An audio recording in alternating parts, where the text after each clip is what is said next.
వీడక వెంటాడే గతం, తరం మరువలేని మనోగతం. శ్రమించే తత్వం, అపారమైన తెలివితేటలు, సహజ సంపద, ప్రకృతి వనరులు ఎన్ని ఉన్నా ఆనాటి నుండి ఈనాటి దాకా ప్రతి సగటు మనిషి కష్టాల కడిలో ఈదడం తప్పడం లేదు. వీడని విధివంచనకు ప్రతి సంవత్సరం కొత్త కష్టాలు తోడై విలవిలలాడించి మేము అనే మదమెక్కిన మానవలోక మత్తును చిత్తు చేస్తూ గజగజలాడిస్తున్నాయి. నిజానికి ఈ బాధలు కొత్తవేమి కానీ మధ్య దిగువ తరగతి మానవలోకం సమస్యల తీవ్రతతో తత్తరపడితే తమదే లోకం, తామే లోకాధీశులం అనుకునేవారు మాత్రం తమ ముందు తాండవిస్తున్న తీవ్ర ప్రతికూల పరిస్థితులను చూసి తత్తరపడి బిత్తరపోవడం పరిపాటి అయిపోయింది. యావత్ మానవాళి తమ ముందుకు ముంచుకొస్తున్న ప్రమాదాలను చూసి తామెంత అశక్తులమో తెలియవచ్చి తమకు తెలియకుండానే తమకు తామై దైవం ముందు మోకరిల్లుతున్నది. కానీ సమస్యలతో సహజీవనమలవర్చుకున్న సమైక్య లోకం మాత్రం త్వరితంగానే తెరిపినపడి తిరిగి తన సహజ ధోరణిలోకి వేగంగా వెళ్ళిపోతుంది. పక్కవారి వెతలు ఏమాత్రం పట్టనంత పరాకు, ఛిద్రమైపోతున్న మానవత్వం అంటే మరీ చిరాకు. ఎంతసేపు ప్రాణం లేని, ఎందుకు కొరగాని రంగు కాగితాల వేటలో విలువల్ని వీడి తాహతు కోసం తహతహలాడుతున్న నేటి నయా జమానా ఎంతగానో పరితపించి తమ పేరు రాసుకుని మురిసిపోయి చివరికి ఇక్కడే వదిలేసి వెళ్లాల్సిన మట్టి గోడలపై వ్యామోహంతో మానవీయ విలువల్ని వీడి మత్తులో జోగుతుంది. విపరీత విపత్తు కాలాల్లో లక్షలాది అభాగ్యులు తమ ఆవాసాలను ఖాళీ చేసి కట్టుబట్టలతో ఉత్త చేతులతో ఉసూరుమంటూ ఊళ్ళు దాటిపోతున్నా, ఆకలి కేకల ఆర్తనాదాలు అడుగడుగునా వినిపిస్తున్నా కన్నీరు కార్చే కళ్ళే కానరావడం లేదు. కానీ ఎవరైనా ఎప్పటికైనా ఈ లోకం నుండి అలా పోవాల్సిందే అనే నిజాన్ని మరచి ఇజంతో అక్కరకు రాని వాటి కోసం ఆరాటం, పనికిరాని వాటి కోసం పోరాటాలతో కాలం చెబుతున్న పాఠం విడిచి భవిష్యత్తుని ఎలా నిర్మించుకోవాలో మరచి పదునైన పెను సవాళ్ల సంధి కాలంలో అవమానాలకు ఆత్మగౌరవానికి మధ్య, అలవిగాని ఆటంకాలకు అభివృద్ధికి మధ్య, ప్రతీకారానికి ప్రగతివాదానికి మధ్య, సహాయ నిరాకరణకు స్వావలంబనకు మధ్య, అణచివేతలకు ఆరాటాలకు మధ్య జరుగుతున్న జీవన్మరణ పోరాటంలోనూ తమ అస్తిత్వం కోసం ఆరాటం. మరి హక్కుల కోసం పోరాటంతో బరిలో నిలబడి గెలవాలా, విడిబడి తడబడి ఓడాలా తేల్చుకోవాల్సిన బృహత్తర తరుణమిది. మన ప్రస్థానం మందమైన చేరాత కానే కాదు, అది మన భావి తరాలకు తలరాత. మనం నడిచే దారి జీవన సయ్యాట కాదు, భవితకు దారి చూపే బంగారు పూబాట. మన ఈ జీవనయానం ఒకరికి ఒకరై సరైన దారిలో కొనసాగకపోతే విశ్వ మానవాళి మరోమారు మట్టి కరిచే పెను ప్రమాదం మన చెంతనే పొంచి ఉంది. నిన్నటిలాంటి దిక్కుతోచని దీనస్థితి, కూడలిలో నిలబడి ఏ వైపు వెళ్లాలో తెలియని దుర్భర దుస్థితి, అలాంటి ఎన్నో చేదు జ్ఞాపకాల కథ.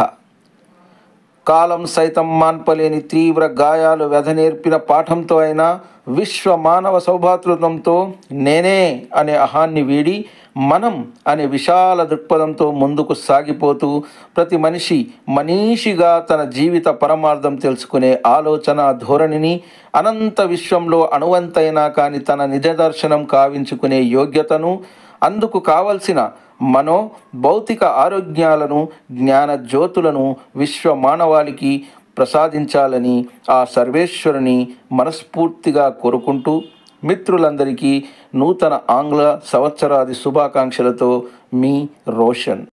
హే hello hi dear friends, welcome to Roshan's English word. First of all I would like to say on the occasion of New Year, a very happy New Year to all my viewers. Love you all.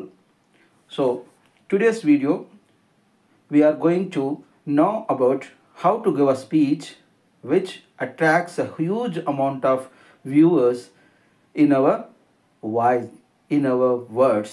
Okay friends, ఇవాల్టి ఈ వీడియోలో ఈ నూతన సంవత్సర సందర్భంగా మీ అందరికీ ముందుగా హార్దిక శుభాకాంక్షలు.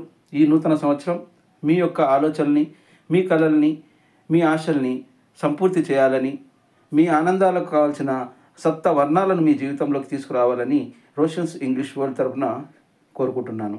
మరి ఇవాల్టి ఈ వీడియోలో మనము ముందుగా స్పీచ్ ఎలా ఇవ్వాలి, ప్రసంగము, ఈ ప్రసంగం మనము ఈరోజు ఈ నూతన సంవత్సర సందర్భంగా ఈ అకేషన్ను దృష్టిలో ఉంచుకుని ఇటు మీకు విషెస్ చెప్పినట్టుగాను, అలాగే మన ఇంగ్లీష్ కంటెంట్ ఏదైనా ఒక టాపిక్ని రిలేట్ చేసుకోవాలనే ఉద్దేశంతో how to give attractive speech అనే ఈ అంశం పైన మీకు ఒక మోడల్ స్పీచ్ ఇస్తున్నానండి. ఈ స్పీచ్ని మీరు ముందుగా ఇంగ్లీష్లో వినండి, దాని తర్వాత దీని ట్రాన్స్లేషన్ మనం విందాం. ఈ స్పీచ్ మనం వింటున్నటువంటి ఆడియన్స్ యొక్క హృదయాల్లో మనోఫలకాలపైన మనం ఏ విధంగా ఇంప్రెస్ చేయొచ్చు అనేది మనం ఈ వీడియో ద్వారా తెలుసుకుందాం. The past that haunts an unforgettable psychological struggle.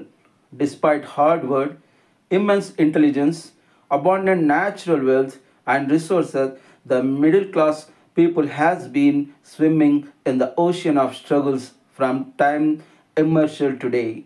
Every year, fate conspires against them, adding new difficulties, shaking humanity from its arrogant slumber and dismantling the intoxication of domination. These troubles are not new. While the lower and middle classes grapple with intensified hardships, those who believe the world revolves around them are startled and alarmed by the adverse circumstances before them. Humanity, confronted with looming disasters, realizes its helplessness, unknowingly bowing before the divine. But the unified world, accustomed to coexisting with challenges, quickly regains its composure and resumes its natural course. The crumbling humanity, indifferent to the pain of others, causes frustration, forever chasing lifelessness, insignificant material possessions. Today's generation abandons values for fleeting gains, basking in transient fame, oblivious to the ultimate reality that we all leave behind everything and go empty-handed.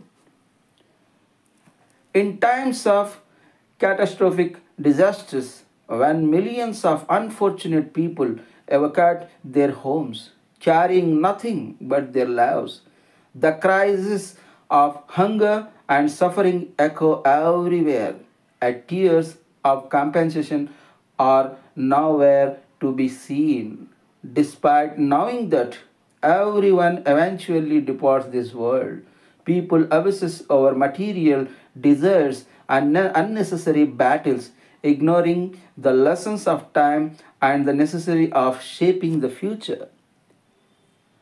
Amid this critical juncture of sharp and grave challenges, between humiliation and self-respect, between obstacles and development, between vengeance and progressiveness, between rejection of help and self-reliance, between superstition and aspirations, humanity fight an existential battle, struggling for survival, fighting for rights, standing firm in the arena. This is the grand moment to decide whether to win or to flatter and lose. Our journey isn't mere passage but a legacy for future generations. The path we treat isn't just about survival but a golden roadmap guiding the future. If we fail to unite and walk the right path as one, the great danger of humanity once again collapsing into dust looms over us. Yesterday's indescribable disasters, the confusion at crossroads, remains a bitter tale electured in time, a scare that even time cannot heal. If we fail to unite and walk the right path, okay dear, yet learning from these profound wound and embracing global motherhood with humility, casting aside ego and advancing with a broader perspective of we instead of I is essential. Here, we instead of I is essential. Let us step forward, allowing each person to explore their purpose in life and realize their essence in this infinite universe. May we foster the mental, physical health and enlightenment needed to achieve these, praying to the Almighty to bestow such wisdom and grace upon humanity. Wishing all the happy new year filled with profound reflections and collective progress. Bye bye from your Roshan.